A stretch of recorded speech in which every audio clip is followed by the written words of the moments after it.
and Event Coordinator for Mental Health Awareness of America. Of Michiana. All of a sudden. And we'd like to welcome all of our attendees, both in person and virtual, to Beyond the Therapy Office. We want to thank our sponsor, Anthem. And during break and after the event, you'll be able to see their resource table as well as tables from our presenters. We do have snacks in the back today. Please enjoy. This event will be recorded and uploaded to our YouTube channel. We value your feedback, so please take time at the end of the event to complete the evaluation. It is my pleasure at this time to introduce our Executive Director of MHAM, Ms. Lisa Kelly.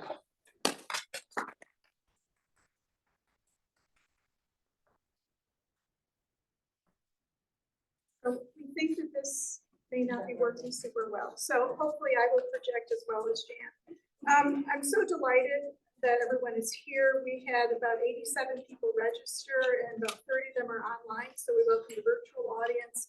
We know there's going to be people coming in and out during the afternoon, but we're just really pleased with the number of people who are interested in this topic. So I'm delighted to welcome you to Beyond the Therapy Office, as Jan said. Our organization, Mental Health Awareness of Michiana, or MHAM, works to eliminate stigma and improve access to mental health care. We want everyone who is struggling to get the help that they need. So for the past few years, we've been in an incredible time of stress and desperation, and many people have been seeking help. We know that healing can come with psychotherapy, and we work hard to try and connect people to services, but we also know that there are other powerful pathways for healing. And these pathways can take place alongside traditional counseling or maybe more therapeutic route for some of our community members.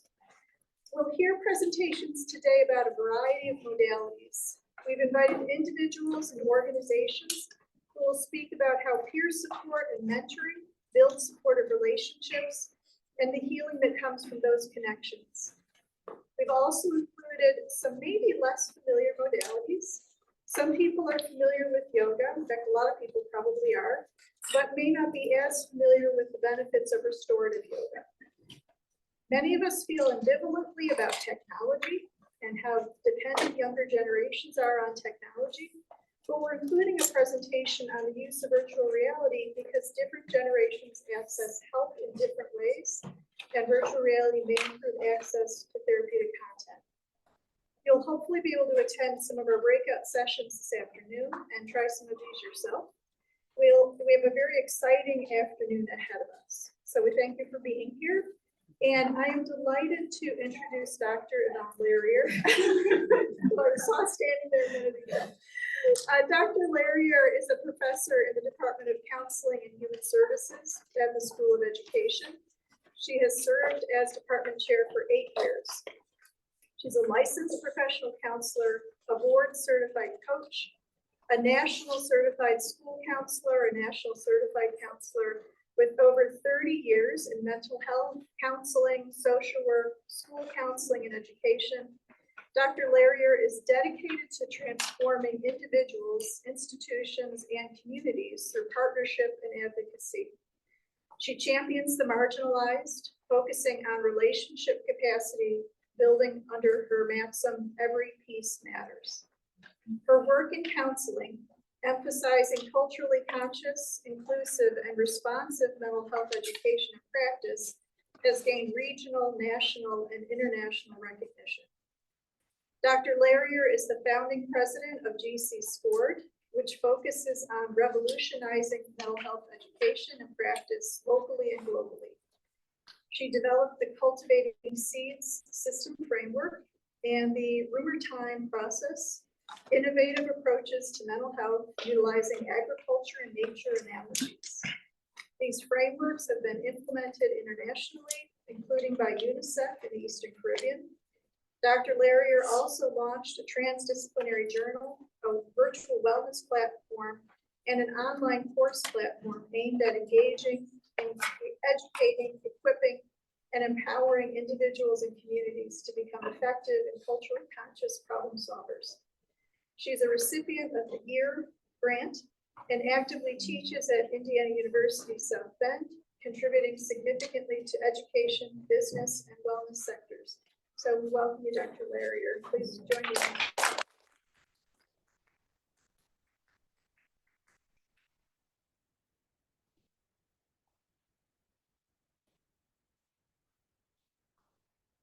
Hi, everyone.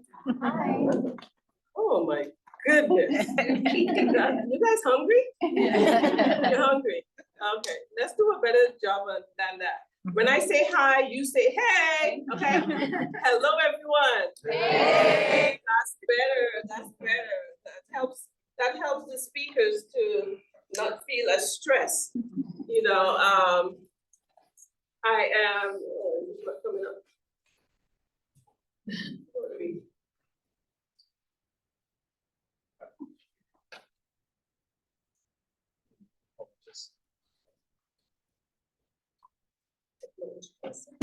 Any tech people in the room? No tech people? Some tech people? Is the TV on?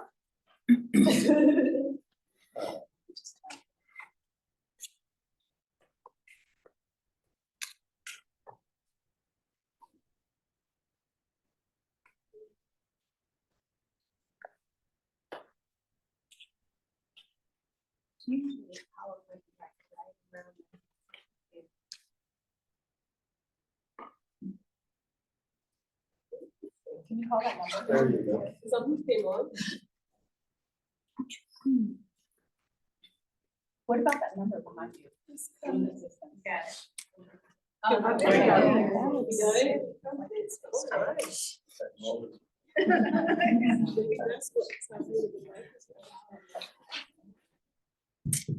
Hello, hello? Is the mic? Yeah, it's on now. Okay. All right. Okay. So today I have 35 minutes. I think I might need a couple of those minutes to get back. All right. So I'm gonna just talk briefly with you today about nurturing culturally conscious connections, cultivating wholeness beyond boundaries.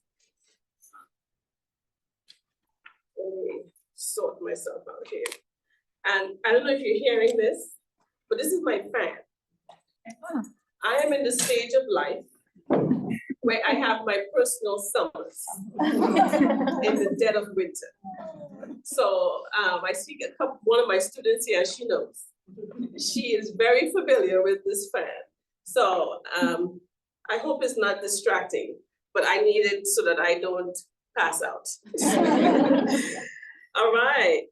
So nurturing culturally conscious connections, cultivating wholeness beyond boundaries. Good afternoon, everyone. Welcome to Beyond the Therapy Office, exploring additional paths of healing and connection. I want to thank Lisa Kelly for inviting me to be a part of this amazing event. And I also want to thank Jan Marable for also inviting me, and other committee members who I believe made that decision. So this is a very important topic, especially in the times that we're in now. And so it is an honor, it truly is an honor for me to stand before you this afternoon to join you in this discussion on this much needed topic at this pivotal time in local and global mental health crisis. If there was ever a time when we needed to have this conversation, the time is now. The time is now. Today, we gather not merely as professionals and advocates, but as visionaries in a world ripe for change in how we perceive and approach healing. We stand at a pivotal moment where the crosswinds of ancient wisdom and modern knowledge converge. But before I go any further in this talk, I want to share with you a few definitions of the concepts that frames the way I see and understand how we as humans grow, how we change, how we develop, how we interact, and how we are interconnected. And so I'm gonna give you some definitions that I use in my organization and over the 30-something years that I've developed. So the first definition is culture. What does culture mean? We know that there are multiple meanings for culture, right?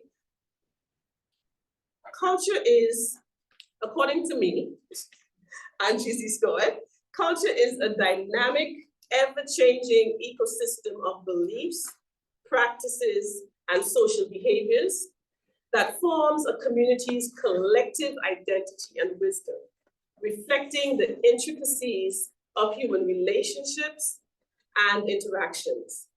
Culture shapes, and it is shaped by our social connections, perceptions, and interactions, much like the environment influences the life cycles of organisms.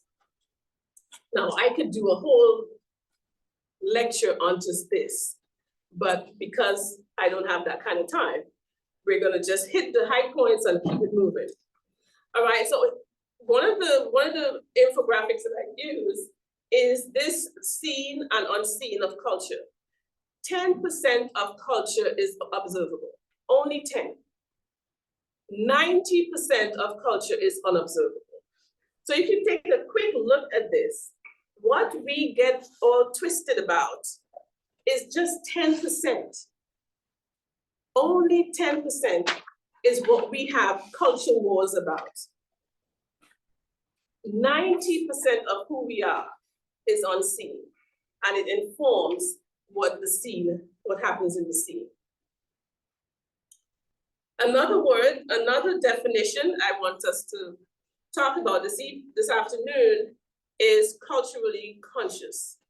Again, the reason I'm giving these definitions is so that I can frame what I'm going to talk with you about, and also when you look at the videos that I'm going to show you, it will make sense, okay? So our definition of culturally conscious is that it is a state of awareness and authentic acknowledgement towards different cultures and their practices, traditions, and values. It involves recognizing, understanding, and respecting cultural differences and nuances, and integrating this understanding into interactions, mindsets, emotions, and decisions. The foundation of all of this is wrapped up in the Cultivating Seed System framework. This is a framework that I developed over the 30-something years that I've been working in the mental health space.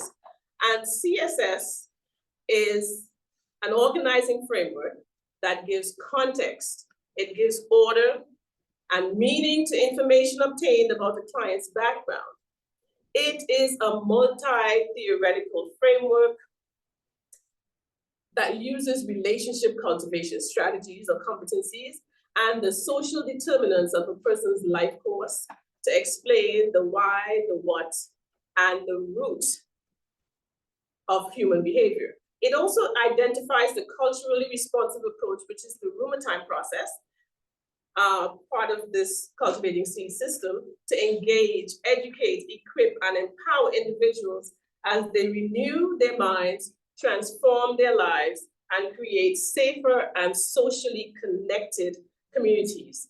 CSS stands for Cultivating Seed System, and SEEDS also stands for Social Emotional Education in Diverse Settings. Again, remember the topic for today, the broad topic for today is beyond the therapy office, okay? Keep that in mind. I know you can keep multiple things in your mind at once.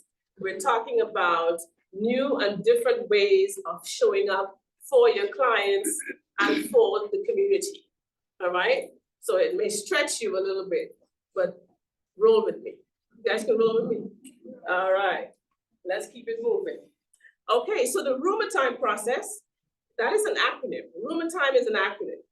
And it stands for recognize, understand, manage, express, and reflecting on your thoughts, your interactions, your mindsets, and your emotions. That is what we do every single day, all day, even when we're sleeping, okay? That's basically what counseling is. We just found a different way to package it. All right, so what does the time process mean? What is it? It is a 5-step neurocycle, culturally responsive, problem-solving strategy that is used to engage, educate, equip, and empower individuals so that they can move from inter and intrapersonal imbalance to inter and intrapersonal balance, and from subconscious or unconscious and unconscious living to conscious living. So we also have our own definition or blueprint or manifesto of mental health. And so how we see mental health is from a social, ecological, cognitive, behavioral, emotional perspective. We believe that to achieve triadic balance, we must intentionally and consciously integrate the roots, such as relational capacity building skills, and the conditions and resources at home, school, work, and community for healthy growth and development to occur. We interpret many symptoms, behaviors, feelings, labels, and diagnoses. We interpret those as fruits or outgrowths and manifestations of activities happening at the root, at and around the root level of a person's life. So now that we have given some context, I'm going to put this on pause here for a minute. So now that we've given some context to and structure to the terminology that we'll be talking about, I want to continue our discussion. Here. Get to my notes. As you may have noticed, in the contextualizing of the terminology, a theme runs through it. Can anybody guess what? Just a guess. What was one theme that ran through this? Okay. Connection. Huh? Connection. Connections, exactly. Systems, connections, and interconnectedness, right? So hold that idea in your heads. That's the theme that runs through the Cultivating C System framework. That's the theme that runs through the work that GC Score does. On the other hand, we know the traditional Western Eurocentric approach to therapy, while it is valuable, has sailed for too long as the flagship of healing practices. It is an approach deeply rooted in diagnosis and treatment, a narrative that has perhaps inadvertently cast a shadow upon the tapestry of global healing practices. From the soulful ceremonies of indigenous cultures to the familial warmth of Latino communities, these diverse practices remind us that well-being is nurtured by a chorus of voices, not a solitary echo. Should I repeat that? It's critical that we know that, okay? So these diverse practices remind us that well-being is nurtured by a chorus of voices, not a solitary echo.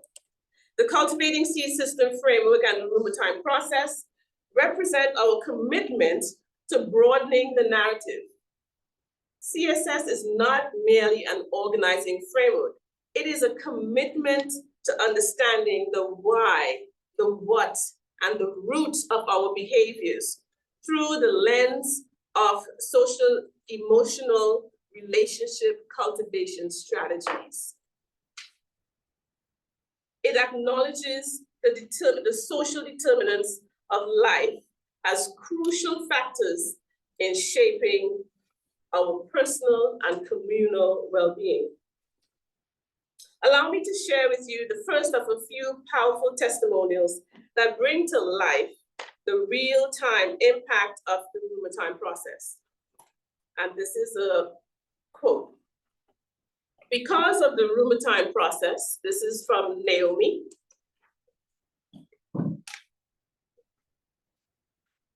And she's a real person, not AI.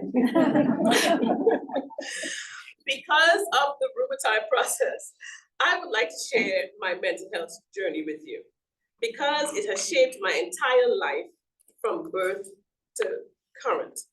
As a professional, this person, she's a nurse, social worker, and also is a retired military person. So as a professional, I did not want anyone knowing I experienced mental health issues.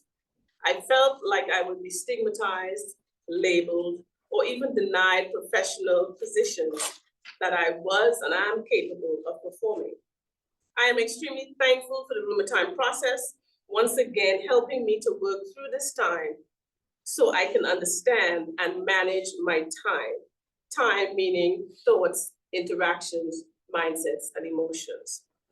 I can manage my time more efficiently and effectively. Sometimes I have all the tools needed for the job, but still do not understand which tool to use first, second, third, or not to use at all. Or even how to outline the course and plan of action to begin spiritually, financially, physically, dealing with the challenges that I face every day. This requires me to consistently have a plan to manage. The rheumatoid process offers me just that. I do not have to try to reinvent a plan of action or for action. It already exists, the rheumatoid process. Rheumerizing myself daily has become a consistent routine in all areas of my life. It is like an old trusted friend you can call any hour of the day or night, who will always have sound advice, enriching and energizing you with the confidence needed to get through the situation, whatever it might be. Again, I thank God for you and the rheumatoid process.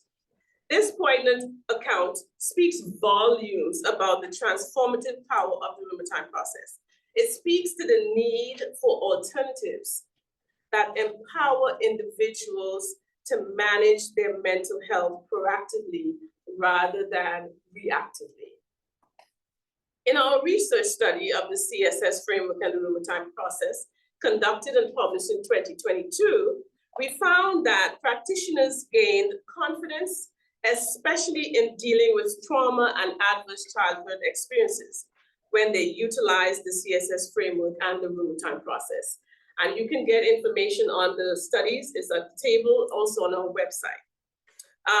We witnessed how the rheumatoid process was perceived as more effective than previous interventions, with participants feeling most confident in their ability to provide clients with supportive and empowering strategies.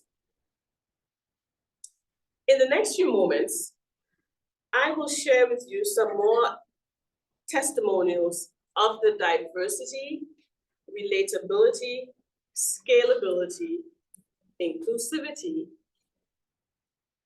versatility, responsiveness, and effectiveness of the rheumatoid process. You will bear witness to the narratives of hope, transformation, and empowerment.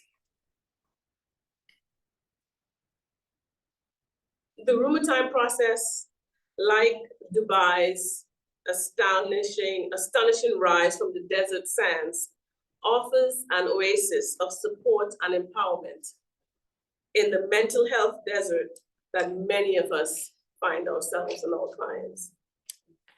As you view these testimonials, pay attention to the diversity, not just racial and ethnic diversity, but the diversity of stories. you will see and hear how the rheumatoid process and the CSS framework provides or serves as a vital tool for anyone seeking to navigate the complexities of life with confidence and competence. You will observe how these approaches provide not just a path to healing, but a journey towards a more conscious and connected existence. So at this time, I am going to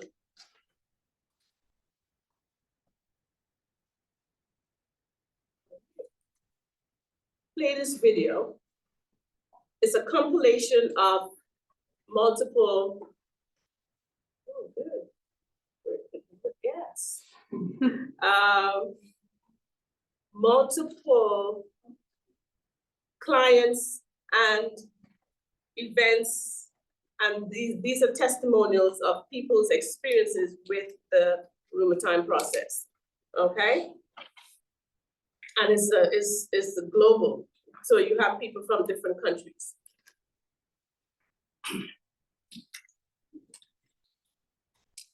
And so before I do that, if we can, these, oops, if you can pass these out. Everybody get one, and what I want you to do, of course, I'm a teacher, so hey, what can I say? So you should all have a pen. If you don't, we have pens at the table, and so we can. Yeah, thank you, Dan. If you have a bag from GC store, then you have a pen in that bag as well. But what I want you to do is, I want you to look at these videos, and you have a light bulb. It's shaped in a light bulb form, right? You know that, right? That's pretty cool, right? So what I want you to do is, when you're looking at the videos and the stories, if anything hits you like you have a light bulb moment, I want you to write it on that, okay? And if we have time later on, you know, we can share, but if we don't, I'll be at the table. Just come and share with me what the light bulb moments were for you, okay? That's engaging you so that you're not just passively learning, you're actively learning. All right, everybody, does everybody have? I wanna make sure everybody has.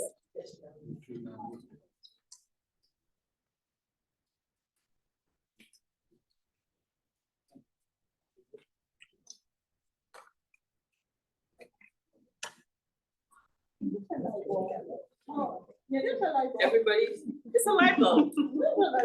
Yeah, it is. That's what I was saying. That's pretty cool, right? Yeah. Yeah. Does everyone have one? All right, everybody has a light bulb? All right, let's hit play.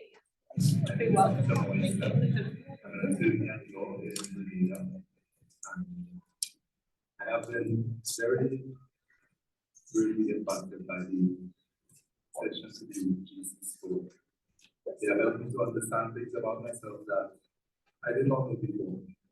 Things that I could not quite understand that were there, but that they help explain and provide guidance as to why I feel now.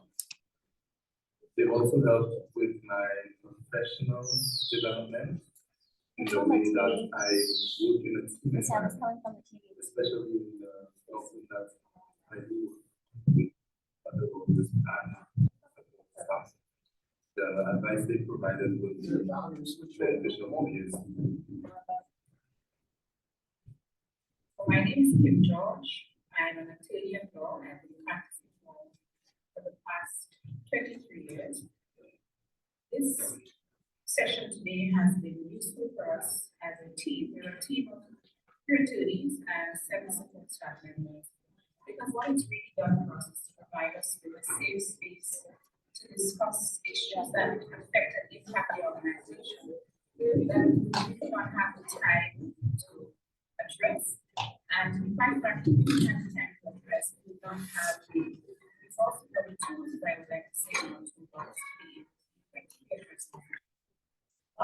Larrier and Mrs.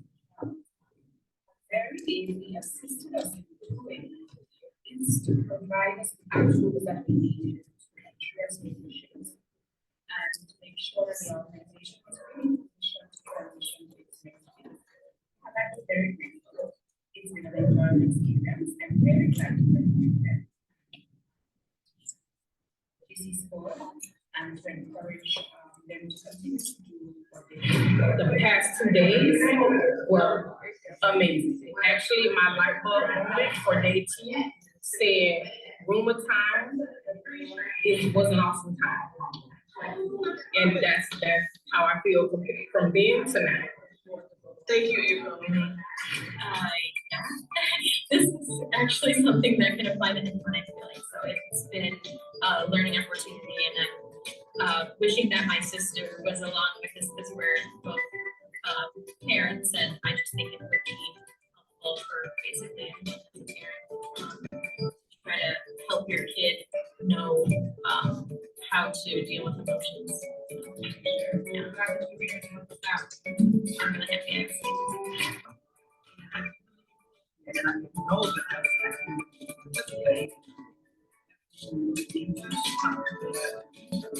to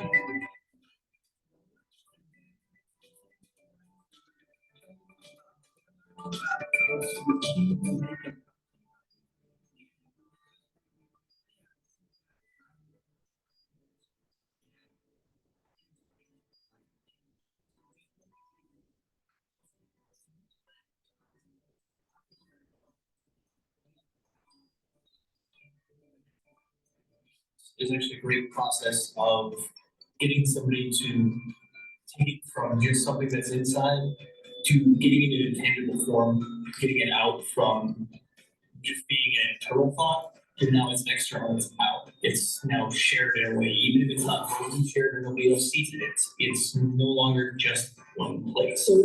And that can actually loosen people's grip on some things and get them to open up more about what they're thinking on what they have internalized and start to get them on the path of balancing out their internal and their external forces.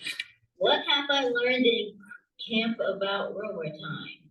What I have learned in camp about rumor time is that it's a process for solving problems we face in our lives every day.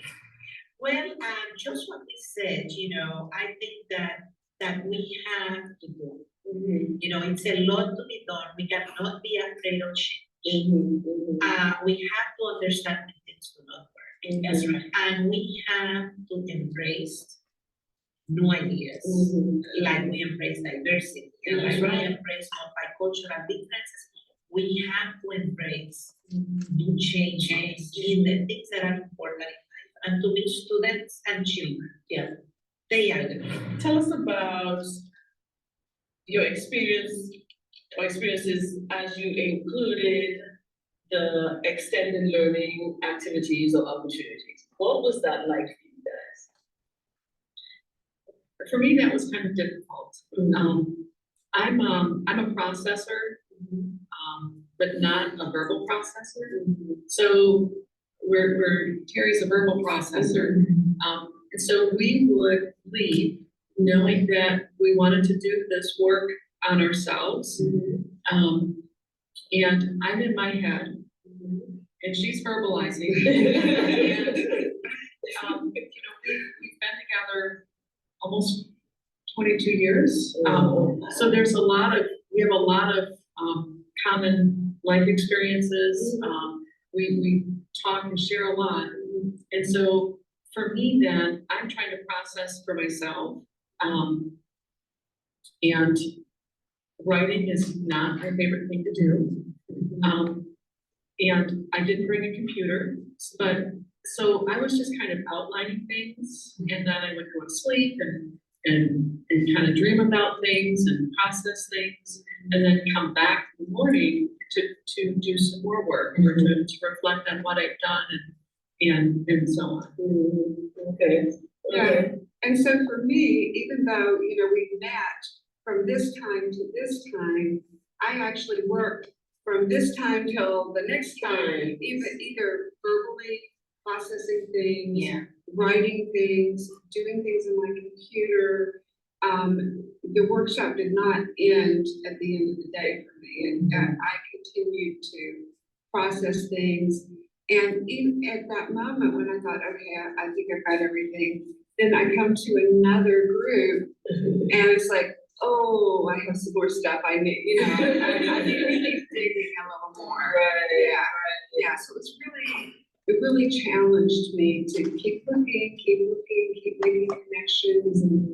And so, Do you think there's a process that anyone, anywhere, any age can engage in? yes, 100%. yes. It's not that the process was complicated. In many ways, it was very simple, but I think it was the simplicity that created the space for really diving deep into things. It kind of provided a framework for building and doing. Yeah, so I think it's really accessible for most age groups. Yeah. I found the framework to be a very non-judgmental framework. It's one that helps to take care of the stigma. I noticed in your framework there is not a lot of mention as far as mental health or mental illness. In my opinion, illness automatically puts up barriers. It's something that's contagious. You don't want to get near. You don't want people to touch you.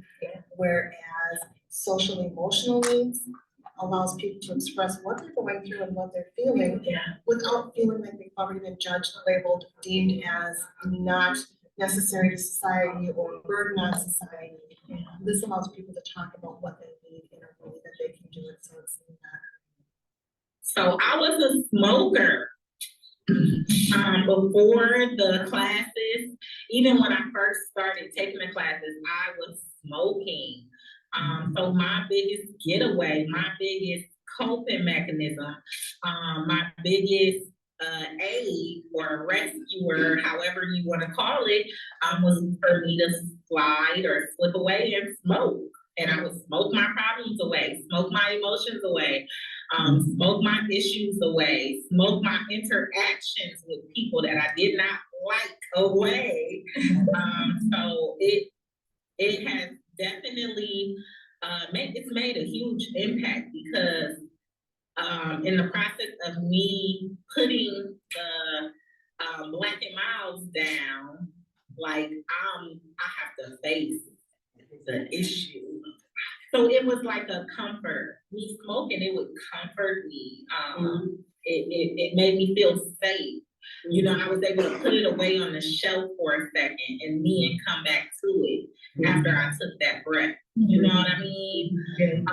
So I mean, the problems was of course still there, but I just had a coping mechanism where I didn't have to face it right then and there in that moment. You know what I mean? Yeah. So those were your two the coping mechanisms, prayer and smoking, right? And so you became involved with the CCJ Wellness Champion Training Program, the Rheumatoid process. And so I had asked you, was there a specific moment that you remember where you actually put those skills into place? And you said, oh my God, so many. But you talked about one. And I wonder if you would share that with us. Absolutely. So in that time frame, it was the ability to recognize what was going on and to be able to use the steps that we were given through the rheumatoid process. Okay, so the quote that you had was, this was in a conversation. You said, this was a liberating conversation as I recognized my emotions about so many decisions I have made and not made throughout my adult life, because I did not want to be labeled and become stigmatized as being the angry, emotional Black woman. I now recognize I became emotionally imprisoned, which affected my thoughts, my interactions with others, and my unhealthy mindset about women expressing themselves.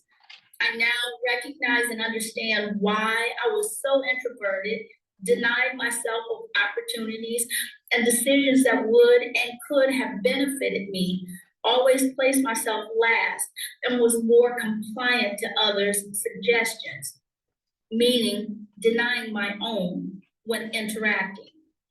And then he stated that the rumor time process has freed you from yourself.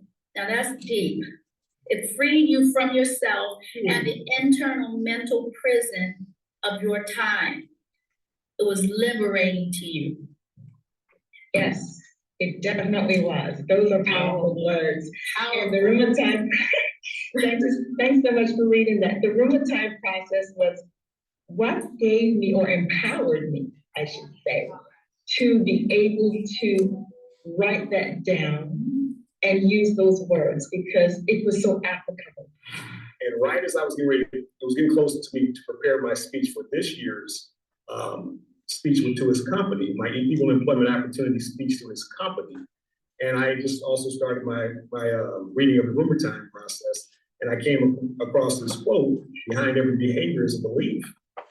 And it just hit me immediately, you know, because it's, like I said, it seems pretty simple, but it's just something that we don't acknowledge consciously. So I centered my entire speech around this quote in this rumor time process. So when I started talking to the guys, I didn't want them to get defensive or feel convicted. So I used something that I did. And working at the company, there's a big office over in South Bend, and like I said, I've been doing some part-time work for them outside the fire department. And as I pulled up, one of the secretaries pulled up at the same time. She was going to go in and unlock the building, and we was basically expected to go in there together. That's what typically would happen, what would be normal. And I had been around her in the office. She'd been nothing but nice to me, laughing and talking, and she had never seemed like she was afraid of me or uncomfortable with me being around. But since we were the only two that were going to be there at that moment, when she got out to go and unlock the doors and go inside the building, I stayed in my car. In the back of my mind, I'm thinking to myself, she's going to be afraid because we're alone. I'm an African-American male, that's going to make her uncomfortable. She's going to fear that I'm going to do something to her negative. And that was my belief that caused the behavior of me sitting in that car for 20 minutes, at least 20, I don't know if I'm exaggerating, 20 to 30 more minutes. I just was not going to get out until someone else came. So I had to acknowledge the fact that I had some beliefs that led to some behavior that were my own beliefs, but I couldn't justify them. I couldn't verify that she had not displayed any behavior that would make me believe that. That was my own belief system that led to that negative behavior. In going to counseling, I did not see myself and my history and my past, my roots as being the problem. I was still seeing my husband as being the problem and that he needed to change. I didn't see where I needed to change. I didn't see it. I thought I was doing what I was supposed to do and he was supposed to do what he was supposed to do. So that mindset was so strong, it also affected how we continue to communicate and interact. And how were you, what were some of your thoughts or even feelings at that time, during those times about Naomi, Keith? All right. I'm sorry to unceremoniously end that piece, but I don't have much more time. So I just want to wrap it up.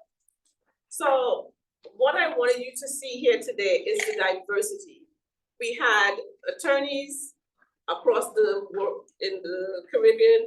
We had LGBTQ people, individuals from that community. We had kids.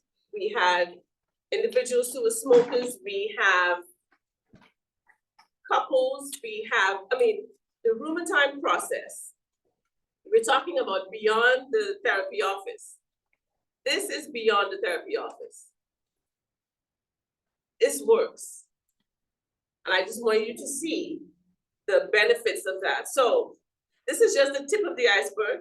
I encourage you to visit our website and let us pledge as a group of people here today. Let us pledge to challenge the dominance of Western-centric therapy, to enrich it with the wisdom of diverse cultural practices, and to embrace a holistic approach that values connection, community, and cultural inclusivity. I want to thank you all for joining us on this transformative journey as we sow seeds of conscious connections and cultivate wholeness beyond the counseling office, the therapy office. Thank you very much.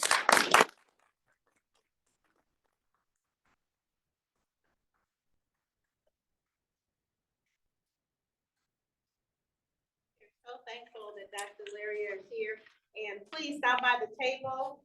We have a break in and then we'll end in enough time that you can stop and ask questions and get information. Because as you see, she has a lot of good information. So please do not leave without stopping at her table. Let's give her another hand. Thank you, Dr. Larrier. Next presenter is Adell Badgett, is the founder and owner of Dellstar Virtual Reality, Dellstar VR, a virtual reality company. Dellstar VR offers virtual reality experiences throughout the community via the mobile virtual reality unit. And he has a location in Generations Adventureplex here in Michiana. He will be sharing the podium today with Ms. Kelly Bryan. She's a maternal health specialist of 17 years. She provides doula, childbirth education, and lactation services throughout her organization, which is Mahogany Maternity. Kelly also serves on the board of MHAM. Can we welcome Adell and Kelly?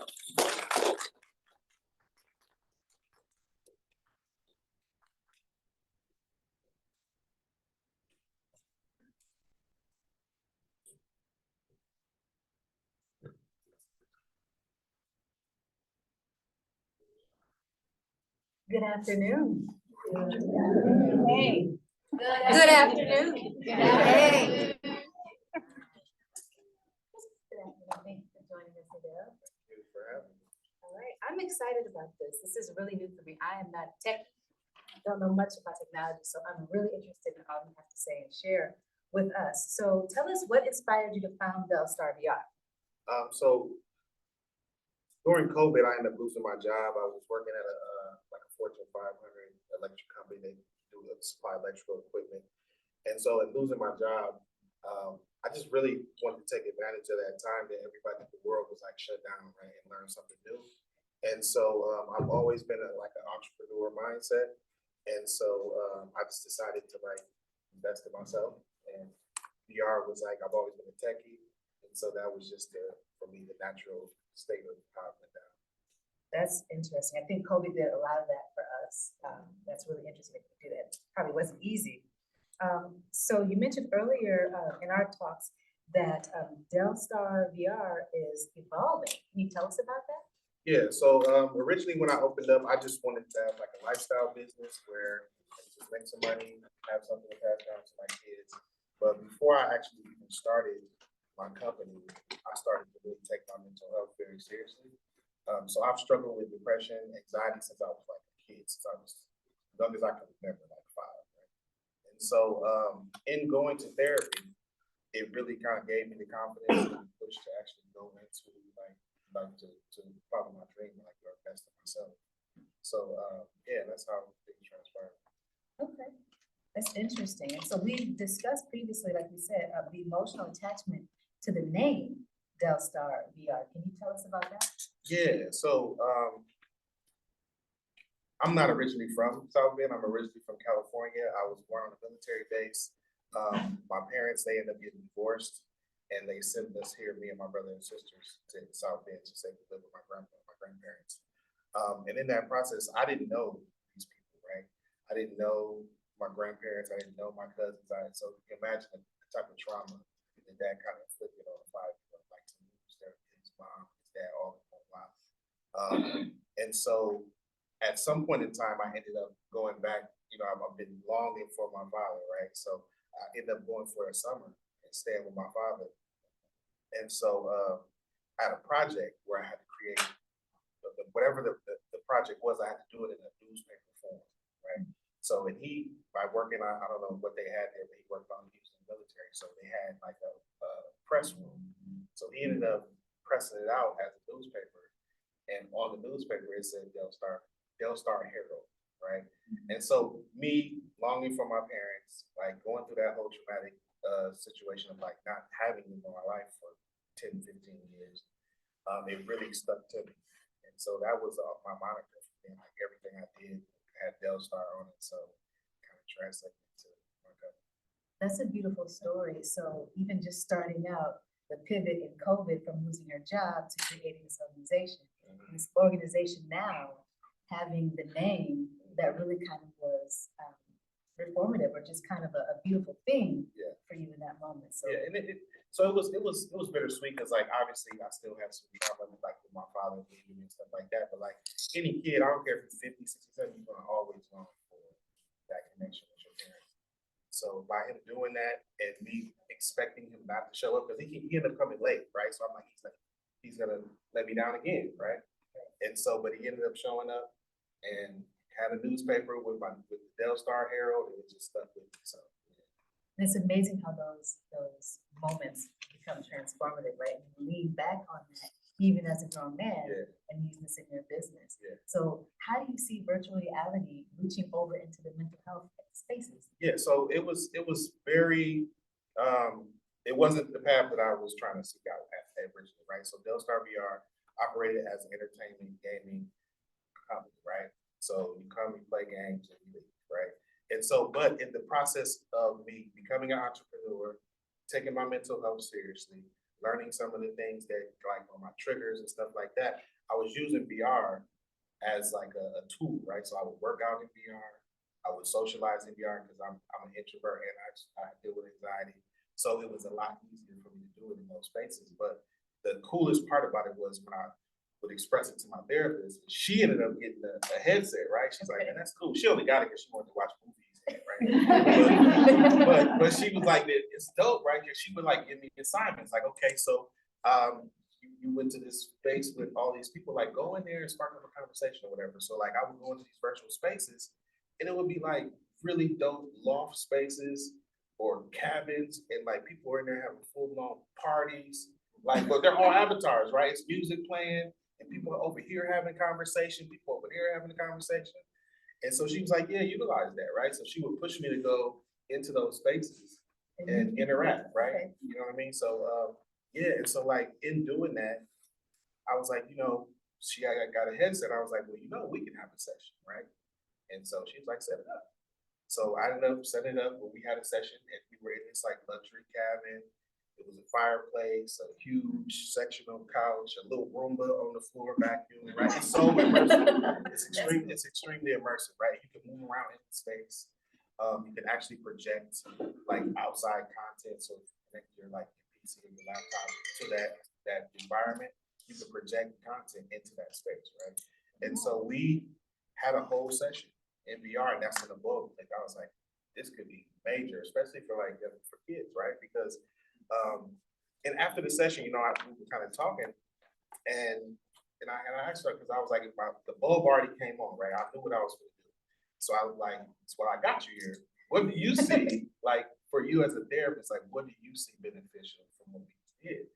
And one of the main things she told me was like, one of the largest factors of why people don't go seek therapy is because of shame, right? Because I got to look at you in your eyes. And most people don't know what therapy really is. They think I got to go in there and tell you all my business, and not knowing. It's more of a safe place. You can say whatever you want to say or not say, right? If you got a good therapist, right? So she was like, yeah, so the shame factor was a really huge thing that she noticed, right? Because I'm an avatar, right? And even though I'm looking at you as a person, it's not a real person, right? I'm not me telling you all these things, right? And so also it allows you to bring back a level of immersion that was lost post-COVID, right? So COVID happened, no therapist is doing in-person therapy, right? Post-COVID, 80% of therapists still ain't doing in-person therapy, right? And as people, we need that type of engagement, right? We need that type of interaction, right? On a certain level. And so even though you're not actually a person, you still have that. It's not just a flat 2D screen, right? It's immersive, right? You're in this environment. And so for me, one of the things that I really noticed was that whenever I was depressed, like most people, you isolate, right? And you isolate mostly where you live. So that's like a trigger for you. Like that's where you get deeper and deeper into that space. And so what being in a virtual environment helps too is it takes you out of that space, even though you're in that space, right? So a lot of times, most of the time, when people come in, kids, adults, whatever, when they go into VR at my space and play games, when they come out, they be like, whoa, I forgot where I was at. Because it's so immersive, you just forget that you're actually at, Space. you're at home, you think that you're somewhere else. And so to take you out of that space where you isolate, that you can, your brain start digging you deeper and deeper into that dark space, right? It's very beneficial versus I'm looking at you on a computer screen, but I'm still in this environment, right, that triggered it. So. Right, that's important. So you had talked about that pivot, and you mentioned these ideas that your therapist had, and another thing you mentioned before, we talked about some of the schoolwork or some of the youth that you wanted to reach out to. So what does that look like? What are the possibilities there? Yeah, and so just kind of going backwards to what I was talking about earlier, like especially with youth, like using virtual spaces, right, avatars. So especially in the Black community, right? When I was growing up, you didn't go out of this house telling nobody what wrong. What happened in this house, stayed in this house. Right. And it was a defense mechanism. It was a safety guard for Black people to keep their kids safe because traditionally, Black kids would be taken far greater than white kids for the same situation. So don't go out of here talking because you don't know what you might say that might bring CPS to the door, right? So, but it's so like by that, ideology or just having that type of situation, it's a little bit harder to break down walls and trust kids, right? Especially now, they don't trust nothing we say. Like they don't believe us. You can't just tell them anything. Because they can look it up and find it somewhere else. The trust factor is really low nowadays, like this generation. So, but when you have them in these virtual spaces and you're telling them, make your avatar, right? Make it a pirate, make it a astronaut, right? You like science? Ever thought about being an astronaut? You know what I mean? You talking to them, right? They don't even know you breaking them down. They thinking you teach them how to operate the game system, right? It's gamified. So after a while, you will notice that their walls are like completely down. Now they floating through space, telling you everything, right? Because then you gain that trust. And this is a tool. This is a non-traditional tool to reach non-traditional kids, right? And that's the most important part about it because you can't use these traditional avenues to reach these kids because this is their era, right? We want them to be more traditional, right? But this is not the world that they're growing up in, right? Everything that they do is on their phone, right? They can't even socialize without technology. You know what I mean? So you can say like, oh, it's bad, and or you can lean into it, teach them how to use it responsibly, right? Or even use it in a way that makes them better people. You know what I mean? So, and that's basically one of the main thing about what Dellstar wants to be able to do is like, it's a technology company, and we want to be able to utilize the technology to kind of like even create avenues for kids to monetize, right? So like you have all these virtual stuff going on. If our kids don't know how to build in these spaces, this is a whole career opportunity that they so I don't know if I answered the question. You definitely did. You definitely did. Absolutely. And I guess you covered too, what was it that sparked your interest in mental health?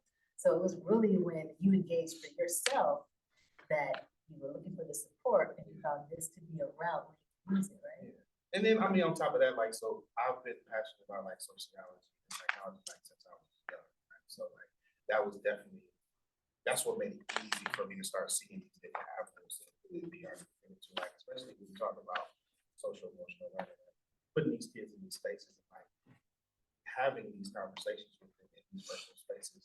These safe spaces, right, where they can easily just take their head off. And it's breaking down stigma too, because no one knows what you're in the game, right? Yeah. You're in this other space. And so it's not like I'm walking into this therapist. So it does kind of break down that stigma a little bit for you. Definitely. That's awesome. So, and you also covered my question, in what ways can virtual reality be used in mental health? So having other providers be able to use this space, what does that look like? So that's one of the things that Dellstar I'm trying to create is a platform where we connect therapists with clients, right? Use virtual reality. It can be anywhere in the world, right? And so one of the things for me growing up that I learned through therapy that I had a lot of unrealistic expectations for things, right? And so to be able to mitigate therapy is supposed to be a certain way, right? So I thought TV taught me a lot. Growing up, like without my parents and having kids young and not having role models, I model things off of what I see families do on TV, right? And the unrealistic expectation with that is TV shows, they have like the beginning, a turn, and the end. The end always ends up resolved, right? But in real life, it never ends that way. You know what I mean? I'm thinking like, my kids, they gonna love me. They still love me, but like, you know, it never ends that way. So that brings more anxiety, more depression, because what did I do wrong, right? And so in that way, being able to like mitigate some of those factors helps, right? And then so in the creation of, and also I form relationships, right, with different developers that have content for virtual reality, right? So one of the developers that I work closely with out of Amsterdam, they created a game that's designed to teach you deep diaphragmatic breathing, right? So yoga breathing. And so what most people don't realize is that after a certain, I don't know why this happens, but like if you look at babies and when they breathe, they fill up their whole stomach. And then, you know what I mean? And as we get older, for some reason, we start breathing more shallowly through our chest. And we take far too many breaths than what we're supposed to take, right? And so what another thing people don't realize is like when you're not, so if I steer you, the first thing that's gonna go is your breathing, right? If you're under a stressful situation, right, the first thing that's gonna go erratic is your breathing. What does that do? It literally limits your decision making ability, right? Literally cuts off neural pathways to where now you can fight or flight, right? And so if you look at these youth, right, one, their prefrontal lobes aren't even developed enough to make certain complex decisions, like literally can, right? That's why we do stupid stuff when we're young, right? You don't even think, like, I should do that. You know what I mean? It doesn't even come across you, you know what I mean? Because you're not developed enough to even do that. So add that to the stressful situations that they go through where they literally cut off decision-making power, where they can't even think, even if you say had a whole conflict resolution course, they learn some things, new neural pathway, right? Then something happens. They can't breathe, you know, they get erratic. Instantly cut that pathway off. Now you only got two choices, right? But if you can maintain that breathing, right, maintain that state of mind, it allows you to think more clearly and make a different decision. I don't have to fight you because you stepped on my shoe. It's just a shoe, you know what I mean? So it can be something as simple as that. And so what this software is designed to do is to teach you how to breathe deep diaphragmatically, which is not as easy as most people might think it is, right? And so in the game, you're underwater. It's based off of buoyancy. And so it's still under development. So when it's all done, they'll have a belt that wraps around your waist and it tracks the expansion and contraction of your stomach, right? So you can't cheat it, right? So like right now you can cheat it because you use the controllers, you use like the Tai Chi stance, and you breathe in, you breathe out, right? And so what that does is when you breathe in, you fill up with air, you breathe up. You breathe out, you sink to the bottom. The goal is to kind of maintain a constant breath, right? So you can kind of skim straight to the water. And wherever you look is the direction you'll go. And so the game is designed, so everything in the game is designed to bring you back to your breathing. Because like whenever you meditate or whatever, it's hard to like stay in that state because your brain always wants to be doing something else, right? And so in the game, there's an indicator in the game that shows you as you move your hands to kind of like see what's your breathing rate is, right? The plants in the game, they work like lungs, right? So when you breathe in, they get bigger and go bright. When you breathe out, they shrink down, right? The fish and stuff that go by you, they're lighting up as you breathe, right? And so there's no objective, there's no bosses to fight. You're just in this beautiful underwater, serene environment. And the goal is just to be in that space, right? And learn how to breathe correctly. It's like you can do that and nobody knows that you do, right? And so once you learn that, it's a very useful tool. That's excellent. I want to check our time. Oh, okay. And so just there's a lot of different content, right? So there's content that's designed for anxiety, depression, addiction, phobias, disorders like eating disorders, stuff like that. And so like all of these tools are for me are non-traditional ways to reach non-traditional. That's my whole That is excellent. Thank you for sharing that. It's not easy to kind of open up and just share that with the world. So I really love the story that you're transferring the trauma into triumphant this way and bringing mental health and taking away that stigma. So tell everyone how they can contact you or how they can reach out to you in your space. Yeah, so I'm located in Generations Adventureplex in Mishawaka. As Jan said, I do also have a mobile gaming trailer that I can take to different locations, and I also use that for like companies that are are competent of like the mental wellness of their employees, right?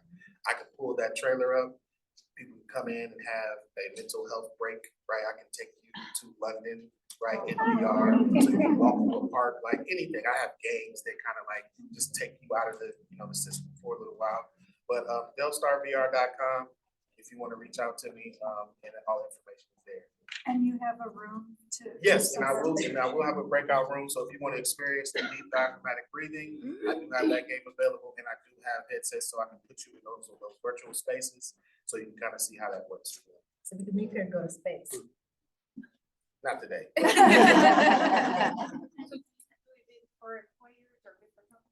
Yeah, so like if you reach out to me, we can get something custom or whatever just for you. Thank you so much.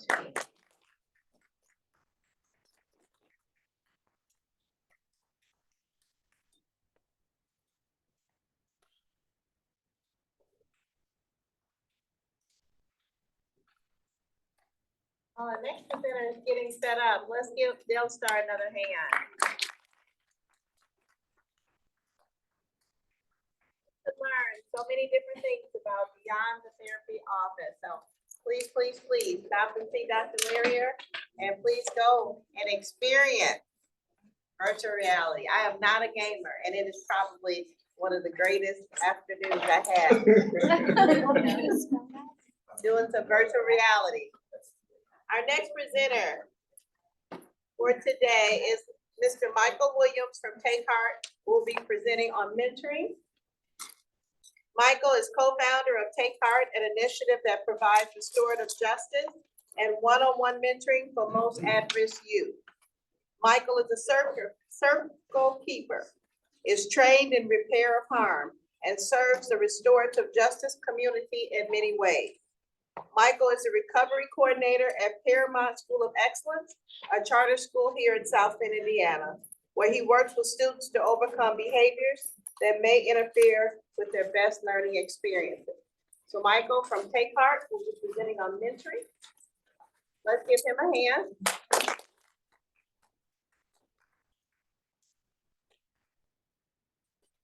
Please bear with me.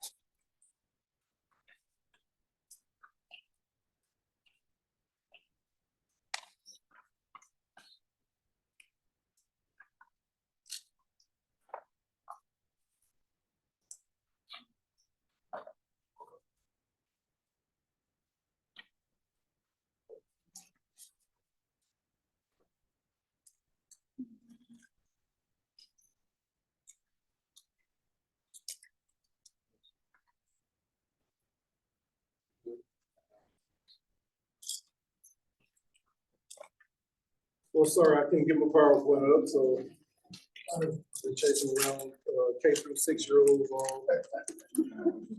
all day. So we have a saying that we love by Frederick Douglass. It's called, "It's easier to build strong children than to repair broken men." Take Heart Incorporated does both. So Take Heart began by some of my research that I began in 2017, looking at some of the ways that underserved communities were impacted. One of the things that I looked at was, what did I need as a youth? Back in program services, role models.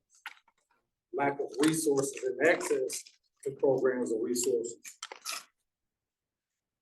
Then you look at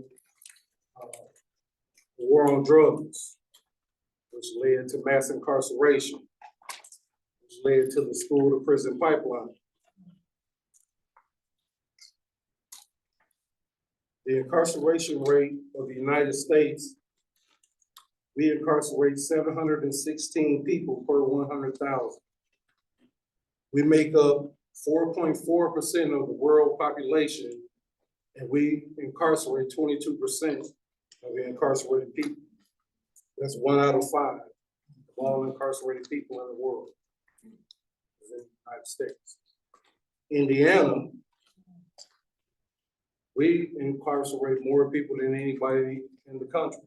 If you look at St. Joe County, this is just this year.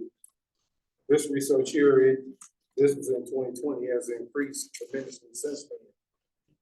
But you look at St. Joe County, our youth, we incarcerate 100 to 150 youth per month in St. Joe County alone.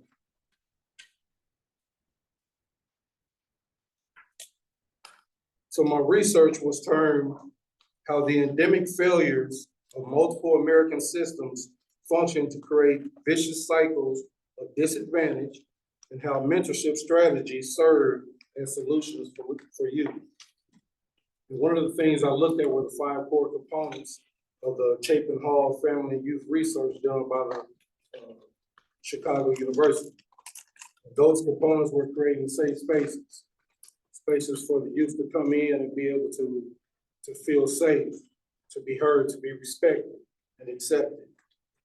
The other was creating core values, something for them to live by, to stand by, to live on. The other thing was creating a circle that gave them opportunity to speak, to be heard, to be accepted. And the other thing was regular check-ins. How are you doing mentally, spiritually? What do you need? How can I help you? Those things. And the biggest of all of those was building a relationship within that community, because it's all about the relationship that you build. Having that trust, having that knowledge of knowing that what I say here is nothing that's too big that can't be held here.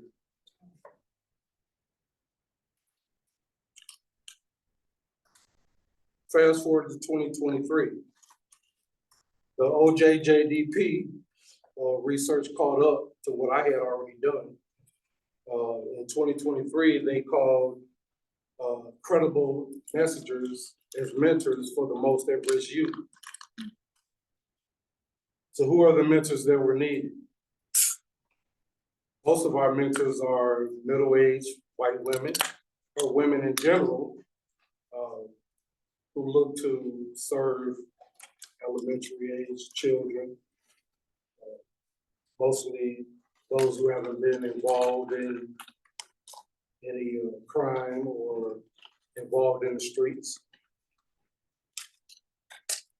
So like I knew, the OJJDP said that those who have similar lived experiences or credible messengers, formerly incarcerated people, are the best to mentor these youth. So let's look at some of the comparisons. So our elementary grade children are usually met with traditional mentoring programs, which are great. They help to serve those youth. But what about those who are 15 to young adults who have been in the streets, 1 foot in the school to prison pipeline, kicked out of foster care, getting in trouble in school? Those are not programs that your typical mentors want to mentor or are able to even effectively reach. So take heart, those are the kind that we want. Those are the kind we seek out.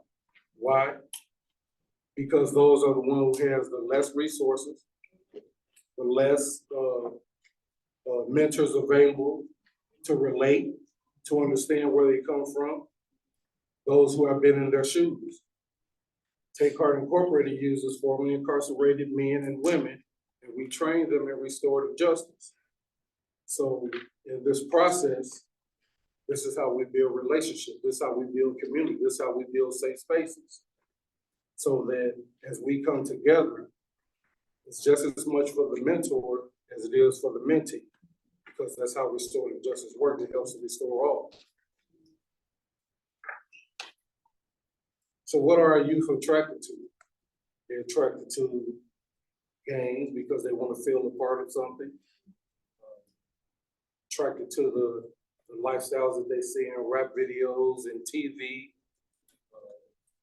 Often the lure of drugs to make money, because most homes are devastated. You got single home parents, wives working 2 or 3 jobs, trying to make ends meet, so the kids are left to their own vices.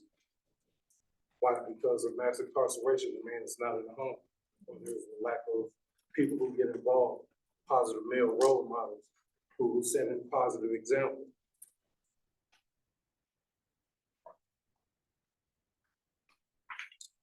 So there are solutions for the youth. One, the restorative justice process. Formerly incarcerated mentors, credible messages. To change the adult and juvenile systems by reforming how the incarceration of youth and adults is done. Also by creating alternative measures other than incarceration, punishment, to get to the root of issues. Because as we know, hurt people hurt people. We also want to repair the harm. How do we do that?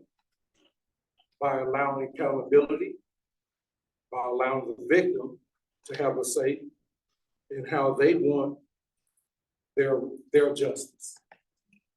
By also giving account, making the victim, not the victim, but the perpetrator, take accountability for their actions, and also restoring them because they were hurting. But instead, we incarcerate and recognize, but we never get to the source or the root of what the cause of that hurt is. There's a reason why we got here. So that's what we look to heal.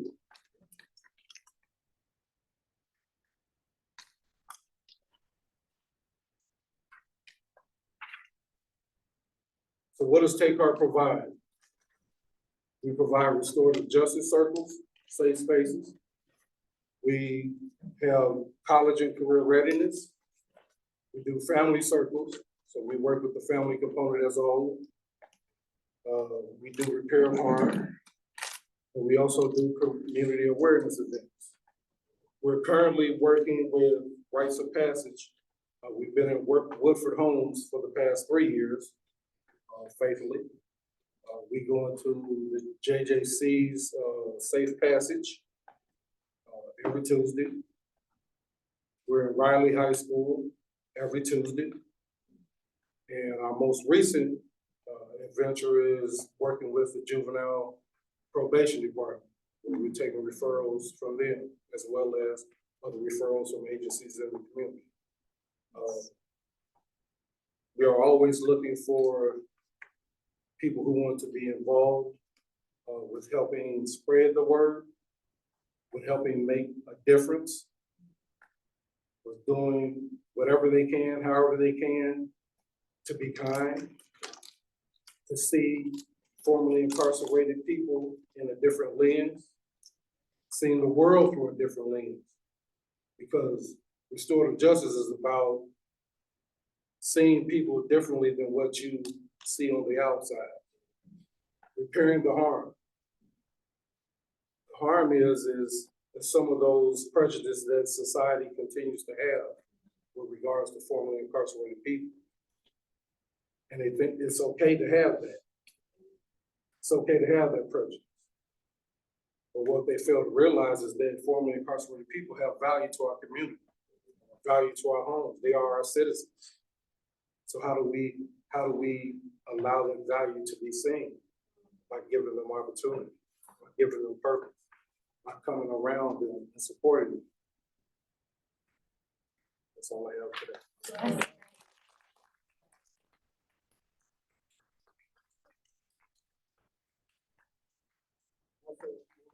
People take part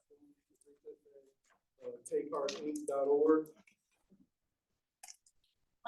We have time for questions. Okay, yeah. Would anybody, either virtually or in person, have questions for Jen? Is there a way that, a process for somebody to become a mentor?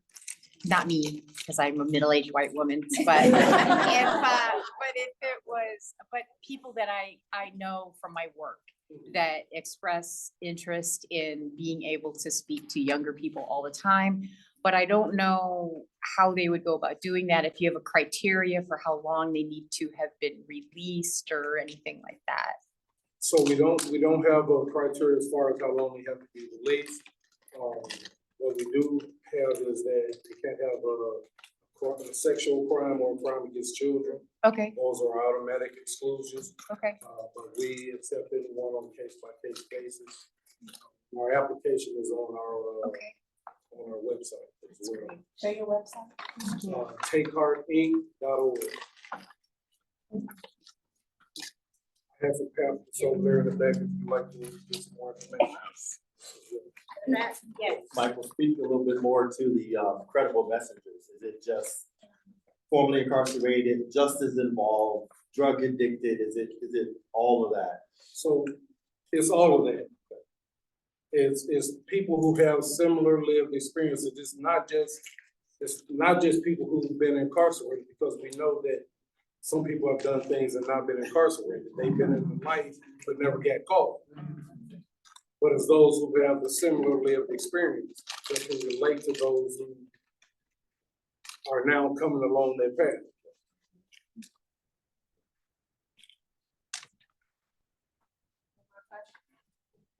Oh. Just that, yes. The circles I'm gonna be in Elkhart anytime soon in terms of, because that's where I'm working, so that's where I'm meeting Yeah, folks. we are actually in talks with some different agencies in Elkhart to begin working with their youth as well. We already get referrals as far as with adults from MCC, things like that. So, yeah, we are. Thank you. Yes. What would a typical session or day feel like between a mentor and mentee? So we use a restorative justice process, which is circles. We're not one-on-one. Sometimes we do break off into smaller group sessions with our mentors and the youth. But for the most part, we work in a restorative justice process where it's not just you one-on-one with you. We're working as a whole. Is this within the schools, or do you guys meet outside of the schools, or like how does that, like how often maybe? So we go into the school, like Riley High School every Tuesday, we go into the school, we go into Woodford Homes, we go into Safe Passage. And we also have our own space where our youth from the Juvenile Probation Department and other agencies in the community, they come to our space at 2015 Western Avenue, Suite 319, the Mary Crest Building. Oh, okay. Yeah.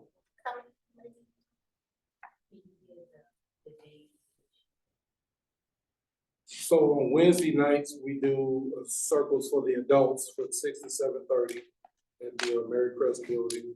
And on Tuesdays is the nights we work with the juvenile probation or at-risk youth in the community work. From 6 to 7:30. So my question was, do you work with middle school? Middle school? Mm-hmm. We do not yet. Riley is the first school that has allowed us to come in. And that's because of the Sean Henderson, who is the principal, believed in what we do, and he knows the impact that we can have based off of, you know, his upbringing and the things that he's seen done in the community. So that's the first place we've been allowed to go through, so we're hoping to knock on other doors.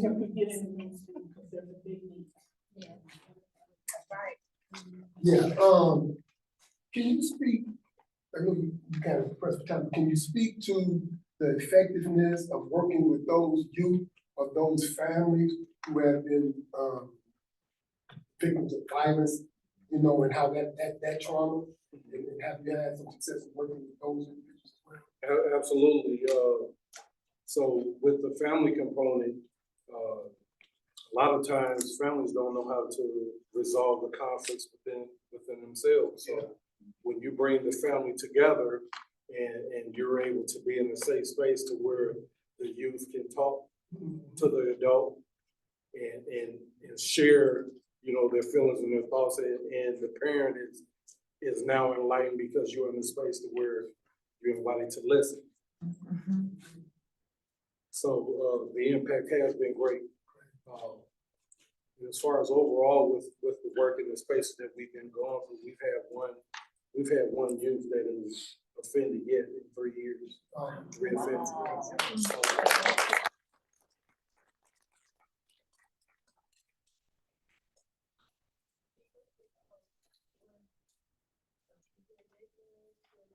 The violence, the putting them down groups and stuff like that. Yeah, okay, yeah. Well, we've worked, It's not, no, it's a connected bit of change. it's something, Yeah. yes, that one. So last summer, we did a 4-part tour Okay. of events in the park with the education. She was one of the people we partnered with. All right, let's give.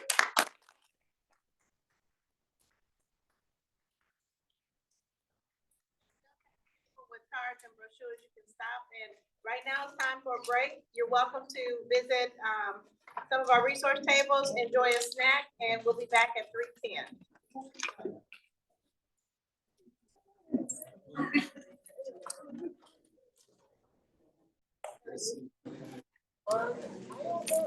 We are going to allow time at the end. All of our presenters and our experiences will be open.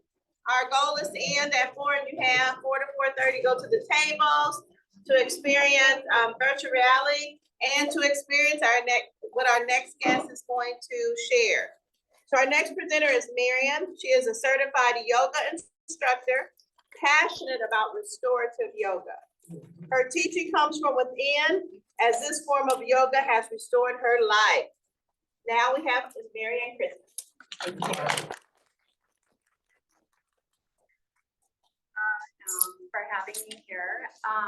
As Jan said, my teaching comes from within, and because I have a daily practice. It's allowed me to integrate the yoga principles into my life.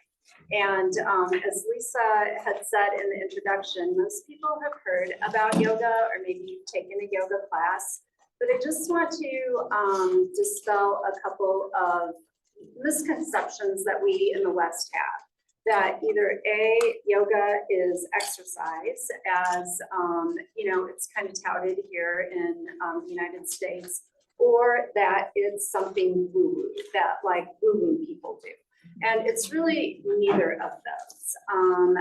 The word yoga actually means yoke or unite. And I'll cover a little bit more about what that means exactly in a moment. But I also want to state that it's not a religion either. And so it doesn't conflict with any type of religious practice. It's more a philosophy. And by no means do you need to be Buddhist to do yoga. So these are just all very popular misconceptions that I think that a lot of people have. So with that being said, part of yoga is, or are poses. It's called asana. And the beauty of that is that it allows us to feel within our body. So unfortunately, sometimes people think that they have to make it look a certain way, like on the cover of a magazine, that you're supposed to strive to achieve. But actually, the main principle of yoga is non-striving. And so it's a very internal practice. And so that's why I really love restorative yoga. And so if we look at definitions, because definitions are important, the word restoration means to bring back to original condition. We've already talked that yoga means to unite or to yoke. And so restorative yoga together means to bring our human condition back to the original condition that it was when we were hunter and gatherers, and to unite our internal and our external world.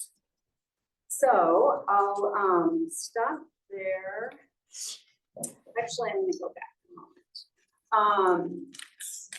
What was our original condition like as hunter and gatherers? So we've all been taught in our education system about our prehistoric humans outrunning saber-toothed tigers, right? So they had to run. The nervous system went from parasympathetic activation to sympathetic activation. So from a resting state to a going state.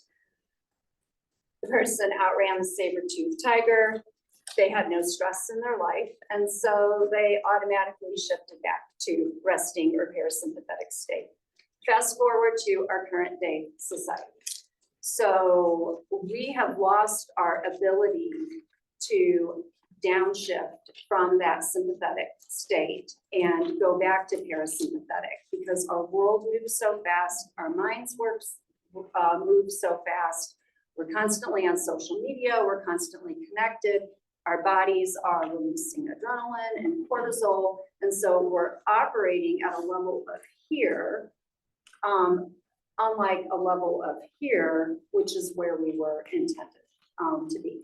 So that's just a very quick background. And that also ties into the flight, fight, freeze, hold thing that, you know, a lot of therapists, I'm not a therapist, but that we talk about with the brain.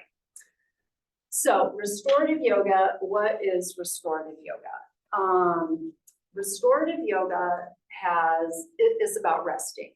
And there are 4 things that you need to practice restorative yoga in its purest form: stillness, quiet, dark, and warmth. And with restorative yoga, we use props a lot of times to prop the body to ease tension and allow for opening. If you look around and observe people, you see a lot of people hunched over like this on their phones. They might be hunched over driving. A lot of that is just the posture, but a lot of it also is to protect our heart space, right? That's where we hold our emotions, really vulnerable. And so I brought a bolster with me in the practice session. I can show you some poses that we do to get this space open. And we do it in a very safe way so that it promotes feelings of emotional as well as psychological safety by supporting the head and neck, because it's really vulnerable, right? If you've walked around like this most of your life, when you open like this, it can be a little bit overwhelming, and there can be really intense emotions that arise. And so in classes that I teach, I create a very safe space so that if intense emotions arise, that people feel comfortable being able to release that and connect into their inner world. You'll see on the screen 20 minutes minimum to benefit. That may seem kind of daunting. A lot of you might be saying, yeah, I don't have 20 minutes to lay still, quiet, dark, and warm. That's great. That's why I sleep. Well, I could go on. I could go on and on, right? Yeah, everybody's relating to that. So I did walk out of my first yoga class that I took 9 years ago when we got to the point where it was time to lay still. I'm like, I don't have time for this. You know, I got stuff to do. So anyways, thankfully, I remained curious and went back like 3 months later to learn the benefit. But if we're constantly in that sympathetic activation state, it takes time to bring our body down. And, you know, science has shown that you can't just flip the switch and say, okay, now I'm going to rest, or now I'm going to downregulate, because we're constantly operating in our minds. And so that's where the 20 minutes of ideal comes from. And the last point of restorative poses are really a way to care for ourselves and to connect with what is going on within us. And that's another thing that our culture does not really celebrate, the need for self-care, right? We're always busy doing for others. If we take time for ourselves, it can often be seen as selfish.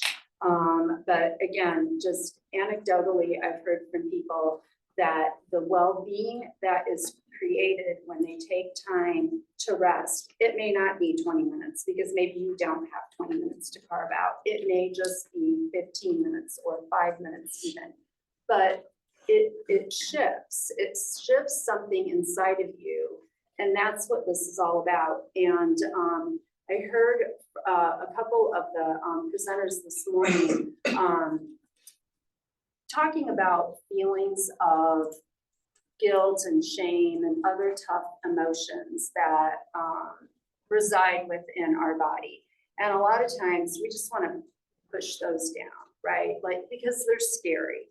And what restorative yoga allows us to do is to feel those, acknowledge that they're part of us, and then can you use your breath? I love the virtual reality breath focus. Can we use the breath to soften those feelings, not make them go away? Because those of us that have lived experiences, they're going to be here with us. But how do we live with them to integrate them into our being, but not having them define us, so that we can tap that dark, see it, and then get out and actually just live in light and in peace and the best version of ourselves who we are intended to be. And, you know, we are not taught in school how to interact with ourselves. We are taught from a very young age. How do we interact with the external world, right? Like, so much focus on that. And then fast forward to now with social media, everything is external, everything is comparison, it's judgments, it's this and it's that. And, you know, we've lost this ability to connect with ourselves, and we wonder why there's so much dis-ease within our body. And so that is what yoga and restorative yoga allows us to do. It allows us to feel what is going on in our tissues. There's a popular saying among us yoga teachers that the tissues know the issues, right? The body doesn't know. Oh, I have tension in my neck. I must have slept on it wrong. Or, you know, my gut hurts. You know, I must have eaten something bad. Okay, maybe it's your gut telling you that, like, there's something out of balance. And, you know, instead of just repressing it, we create with restorative yoga a safe place where you can lay and you can feel what's going on. Okay, so to the breath, we're all going to get a little taste of diaphragmatic breathing. I am such a big advocate of this powerful tool called the breath that we all have with us and we just take for granted. It is our vitality, our life force. And I'm going to jump to this last statistic. This just floors me. That 80% of office workers suffer from something called continuous partial attention. We scan our email, write something down, check social media, then do it over and over and over and over again, not even thinking of it. And so we're like in this constant perpetual distracted state. And the studies have shown that, you know, sometimes we stop breathing and we hold our breath for as much as 30 seconds. There's a book by James Nestor called The Breath. Oh my gosh, it's amazing. So if you're a book nerd, it's a great thing to read. We take 25,000 breaths a day. And so we always have a chance to be able to focus on our breath. And I'll let you read through some of the other statistics. But for now, what I would like us all to do is just to put our hand, one hand on our chest, Actually, try to sit up real straight. So do this at any time. So if you have trouble sitting up straight, like kind of sit on the edge of your chair, try to sit up straight. Put one hand on your chest and one hand on your belly. If you're comfortable, you can close your eyes. You don't have to close your eyes. Just like soften your gaze. Because what I want you to do is I want you to feel where you feel your breath the most. And if you feel your hand on your chest going up and down the most, then that's really shallow breathing. That's not diaphragmatic breathing, and that's going to exacerbate this whole stress reactivity cycle, right? If you want to break and start to break and create awareness, the stress reactivity cycle, diaphragmatic breathing, when you inhale you inhale deep and you inhale from your belly. Obviously not from your belly because your lungs don't go down to your belly, but you inhale so that you feel your diaphragm expanding, your belly expanding.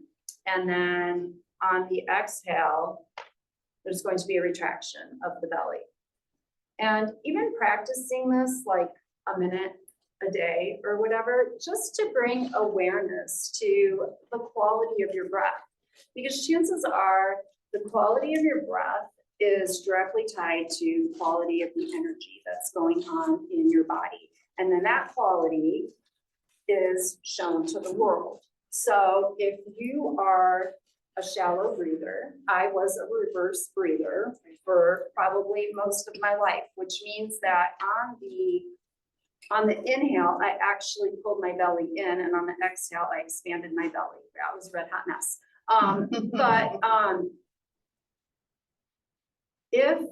If you are a shallow breather, chances are your mind, you're going to be operating all in your mind and not through your body. And so your mind's going to be circulating, circling. There's going to be stress going on.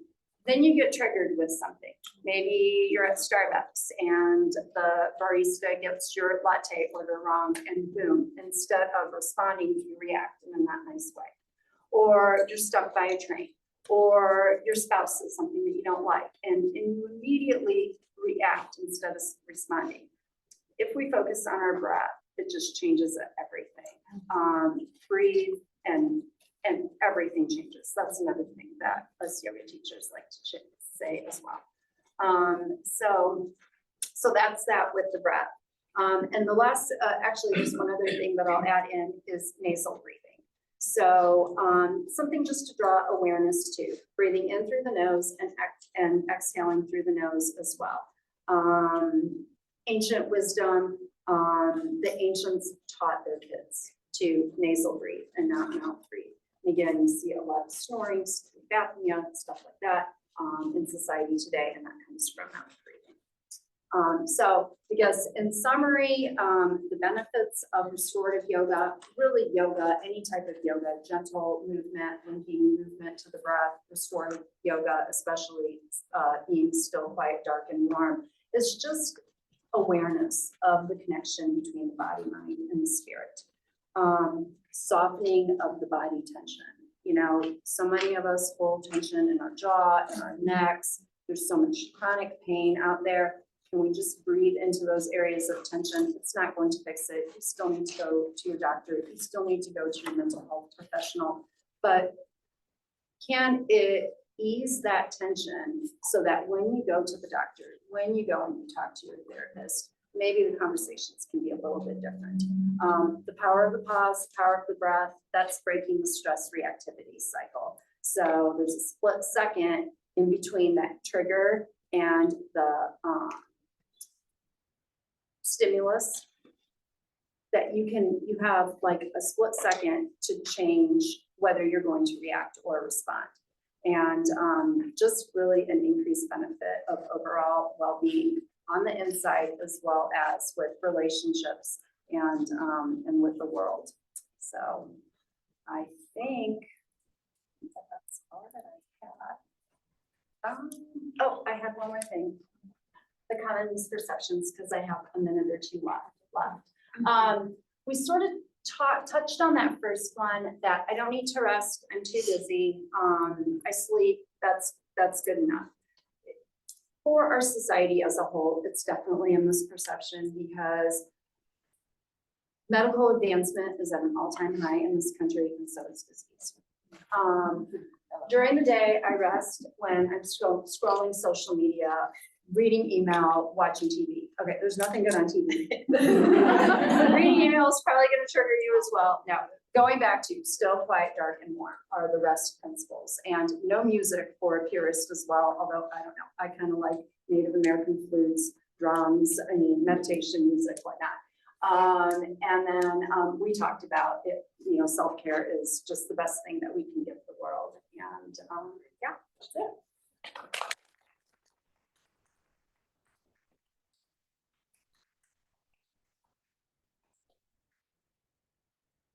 Great job. Let's give Marian another hand.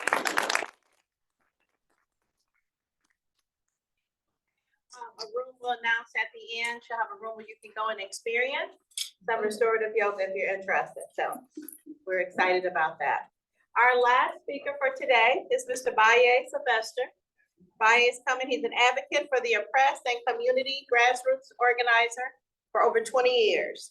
He's a recovery specialist and community health worker for 8 years.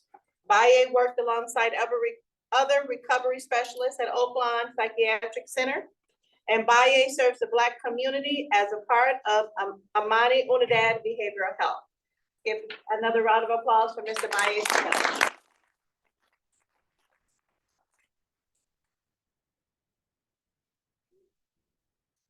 Right. Just want to say that I'm thrilled to be here. I've learned a lot in the little time that I've been here today, and I welcome you all. And as I talk about peer support, one thing that I want to categorize or just, you know, give a disclaimer, I'm not a therapist. Okay, first and foremost, I'm not a clinician. And so I come to this work with lived experience. I come to this work with lived experience as one of those individuals that Brother Michael was talking about. I'm one of those children. I'm one of those adults. I'm one of those individuals that, because of the generosity of this community and other communities that I've lived in, someone opened their arms and said, hey, I recognize something in you. And because of that I have this opportunity to speak to you today. And I'm just thankful for that, okay? So when you talk about peer support is been around for a long time. When you talk about AA and you talk about NA, when you talk about Gamblers Anonymous, these are peer support groups. But what differs about the peer support as we know it today with regards to addiction and mental health is the fact that the medical community, the clinical community is recognizing that the master's degrees, the PhDs, those things in and of themselves are not enough to be able to reach some individuals who we come in contact with on a daily basis. And so based upon mutual support, mutual learning, and mutual responsibility, the peer role differs from the professional role in the behavioral health workforce. We need all of the therapists, we need all of the case managers, and so on and so forth. But our society has moved in ways far beyond. The young man that sat here, he talked about the virtual reality. He spoke so eloquently about the depths of where youngsters are at this particular day and how we have to move and shift with them. And that's what we're doing as far as peer support as well. A peer is a person who has lived experience of recovery from mental illness and or addiction and who wishes to provide peer support services to others who are living with those disorders. I'm an individual who suffers from post-traumatic stress disorder. Okay, when I tell you all that I have lived experience, when I was 17 years old, I was arrested. And when I was released, I was 43. That's 26 and a half years. Okay, now, I've never killed anyone. I've never raped or molested any children or anybody, period. But society, the way it's set up in the criminal justice system, it kept me for 26 and a half years. You know, that's just a fact. I don't say that there as no badge of honor. And some people say, well, don't be so quick to let the shade up. I'm transparent about who I am. I want to be held accountable. I want to walk in integrity. And that's why I share that with you, okay? All right, so quietly and diligently, the peer movement has been gaining momentum, and it's now time for us to collaborate with and refer to peer mentors for recovery support. Peers are a valuable relationship for our clients to initiate and maintain. As a community health worker, you know, my work primarily on that side is working with those individuals who suffer from mental health issues. I do still work with Oakland, and I work with a lot of individuals who are dual diagnosed. That dual diagnosis, you know, it kind of prohibits them. But my role is in the courts. I work every Friday. I'm going to be in the drug court ensuring that the response to these individuals struggling to get off of drugs and trying to get their lives back when they stumble, that it's not always a punitive response, but that is a treatment response as well, because this is a process. When we're doing Imani Unidad and we're having peer-to-peer meetings, that is a process. That is helping individuals deal how to process what I'm feeling, how to process what I'm thinking, how to process these interactions. I may not have the opportunity at work if I'm frustrated by something, and I can't just let go like that. I need this job, I gotta pay bills, I gotta pay mortgage, so on and so forth. But when they come in that circle, this allows them the opportunity to process, because it's not processing to turn on the pillow and look at your spouse or your significant other and just blurt out anything. Sometimes we need to rub up against other people who are similarly situated. And that's what peers do. When Mike was talking about embracing individuals and working with the youth, and I love the fact that it's not one-on-one, that it's continuously a communal setting in that circle, because that's what we need, because it's an isolation in that individualism that some man is able to intimidate some woman into putting up with some BS for far too long. You know, so we have to be adamant about standing up and expressing what peers are in a way that resonates, because we have to keep pushing that envelope, okay? Peers help to reduce isolation and loneliness, feelings that can fuel emotional distress and trigger a reoccurrence of use. Relapse is part of recovery. Relapse is part of recovery. You know, I don't care if you're on a diet and you slip up, you relapse. It happens. You know, it's a process. And so those individuals who are struggling with addiction or mental health issues, having someone who has that lived experience to share with them, well, I can't tell you what to do or how to do it, but I can tell you what worked for me. Okay, it's your choice. Because at the end of the day, my life is my responsibility, just like each and every one of you is. I might have an affinity for you, I might care for you, but if you choose to do something with your life, it may hurt me, it may pain me, it might even make me upset, but it's your choice. You know, and that's the thing in trying to get people to understand that you do have a choice and that you do have options. And that's why convening, you know, these type of settings where we can hear the diversity of things that's going on, from G-Score to the virtual reality. We all play a part in trying to make this community better. And so we don't have to devalue one another to hold ourselves up. We need peers. We need peers. Clients experience greater levels of self-efficacy, empowerment, and engagement in treatment and recovery when they have a peer mentor or recovery coach. This has proved itself out over and over and over. I had countless parole officers from the Rural District 8 probation officers from Elkhart and South Bend. I have people calling from the prosecutor's office, from public defender's office, can you work with this individual? This is outside the scope of what my job description, what I'm paid to do. But will I do it? Of course I will. Will I get up on a Saturday morning and take someone to treatment? If you're ready and there's no other way to get you there, I'm gonna be there for you. I got to be there for you, because what else can I be doing? I could be home watching Big Ten basketball. Yeah, I could get in the garden and do something if it's that time of year. But if I'm not available to you, or if I do not help you or find you the resource that you need, then this may be the day that when they call me to Memorial Hospital about an overdose, I might be looking at you, okay? So moving along. The valuable exchange of strategies for coping with the everyday challenges of living with the substance use disorder of mental illness is and important characteristic of the peer-to-peer community. Relationships matter, y'all. Relationships matter and they help to build confidence. Each and every one of us, as a child, we sought refuge. If it wasn't for grandma, then it was from an aunt, a cousin, or someone who saw our humanity, who listened. That young man sat here and exposed himself to what he went through, as that was so moving for me anyway. Because I think about myself, little arm and Sylvester, you know what I'm saying? And who's there for me? You know, who was there for me? And so this is why I'm compelled to do this here, is because I know the benefit of it, and I know that this community benefits from it. Discussions in both the mental health and addiction fields address who qualifies as a peer and what personal experiences are required to make someone a peer. One thing I want to make clear, and I'm not going to read through all this, is this. Each and every person sitting here can be a peer. You don't necessarily have to have overdose, have to been in prison, or anything else, or been an addict to relate. Authenticity, kindness goes a long way in helping someone. You may not have all the answers, but if you can be that conduit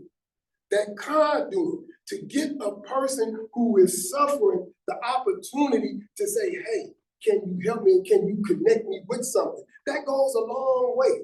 You know, the majority of the violence in our community, you know, in the addictions and so on and so forth, is misguided frustration. I'm frustrated. I don't know what to do. So I seek solace and refuge in substances or in, you know, irrational behavior and stuff, because this is what's been modeled for me. And I don't care if I'm a mother or a father who has messed up the money and not been there, or I'm using drugs, or if it's men going in and out the door more than the days in the month. If this woman is the person that's feeding me, if this woman is the person that's saying my baby's sick and get me to the hospital, that is what is dear to me.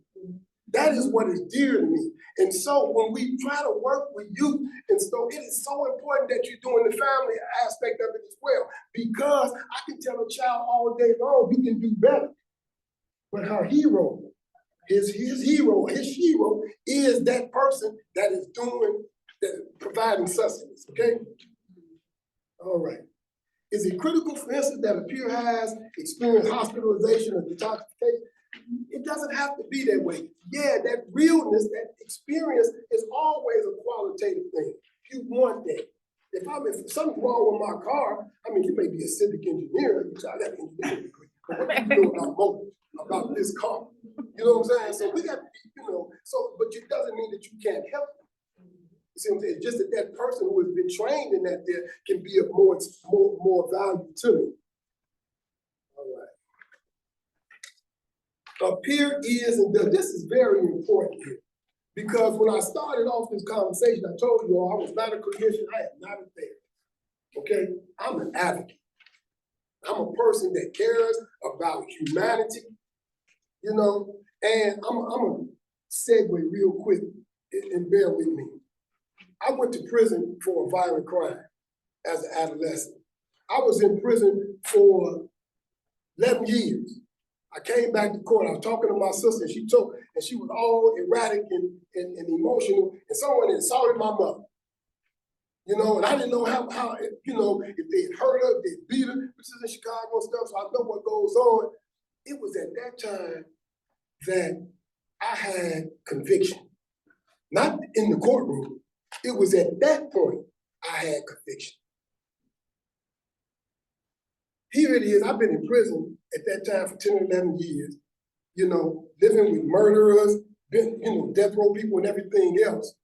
And it affected me when she told me like this. That was the first time I gave thought to what the family of the individual must have felt. This was a person, I went to prison, you all, for a robbery as an adolescent, okay?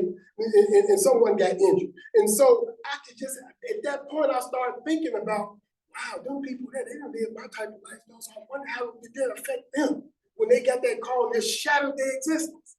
You see what I'm saying? And that was the point when the restoration started taking place, okay? When I started reclaiming my humanity, Because before then, I was just a lost soul, a lost young man. You know, and so that's why peers are so important to us and why we need them and why we need you all to support them as well. A peer is a person in recovery. A peer is a person that shares lived experience. He sees the person as a whole. Each and every addict, each and every person with mental health that we see out here talking to themselves, they have a family. They have a family. And we have to be sensitive to that. We have to be sensitive to that. So when it's public, something going on in the public sphere about funding a crisis center or diversity training for officers, how to respond, we never know. Most people don't even realize the schizophrenia does not show up till later in life. So any one of us can have a sibling or something that can have that break. So we need this here. And it's so important for peers to be able to walk with these individuals so they can learn to trust the system. If I've been there and I've been through it, then I can say, hey, look, I'll go with you. I will advocate for you. And that's what peers are in this community. Peers function as an advocate for the person in recovery, both within and outside of the program. As a person who works in the drug court, I'm challenged a lot of times because there's an element of trust. It's more to being a peer working with individuals in the criminal justice system or just working with someone who's going to treatment. Because depending upon the note that I may write, you know, could effectively put a person in locked up. If you confide in me, then that confidence and that I have with you goes a long way in helping you to move forward. But if you, how much are you going to disclose to me about what's really going on in your life if everything you tell me, I run back? And what he said, child protective services get involved and so on and so forth. So now, I would be looked at as a part of the problem and not a part of the solution. You know, and these are things that we have to be cognizant of. These are things that are so important, especially on the mental health end, because there's already this stigmatization. He talked about in the Black community about don't talk about what's going on outside of the house. Now I know there's women sitting in here, come from all kind of demographic backgrounds. And the truth be told, you know, there's victims sitting in here right now.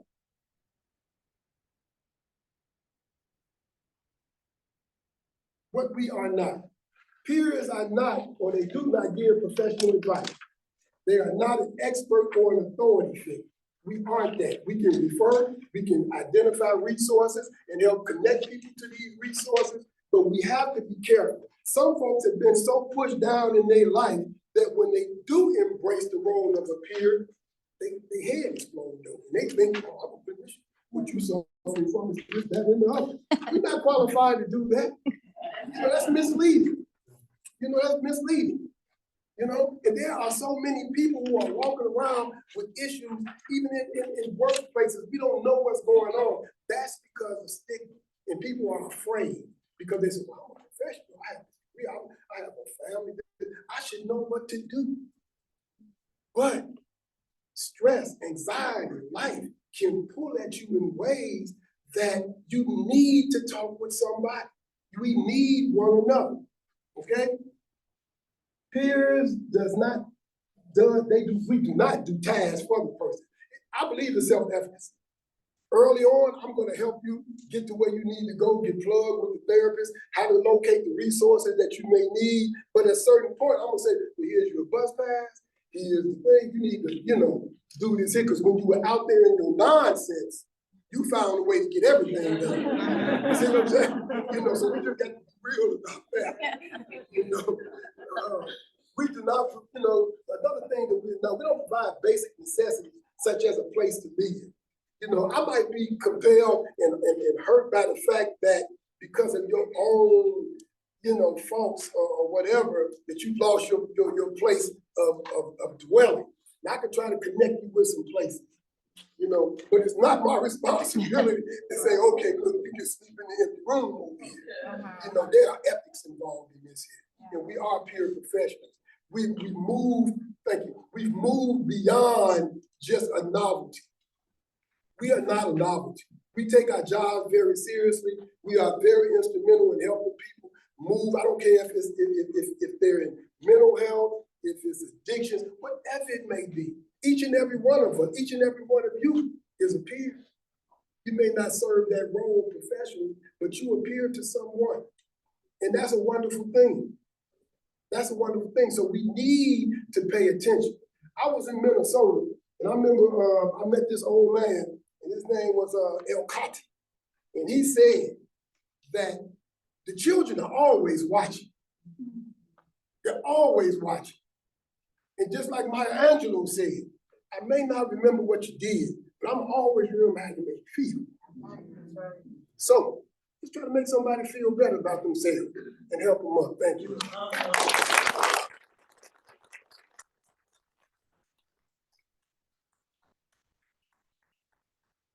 Baye. All of our speakers have done a wonderful job. Let's give them all another hand.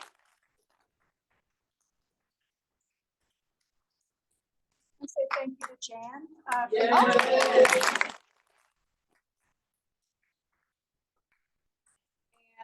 executive director, Lisa, for providing this opportunity for us today, this space. Let's give her a hand. Welcome you all to visit with any of our presenters on today, as well as our sponsor in the back, Anthem Blue Cross Blue Shield. So all of our resource tables, let's give them a hand. Be able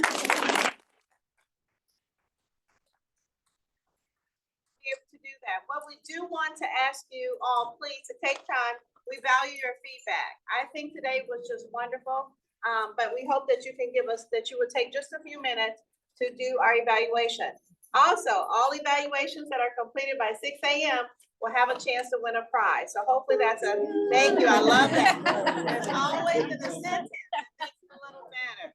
Okay, and for those opportunities to experience, remember that virtual reality and that restorative yoga.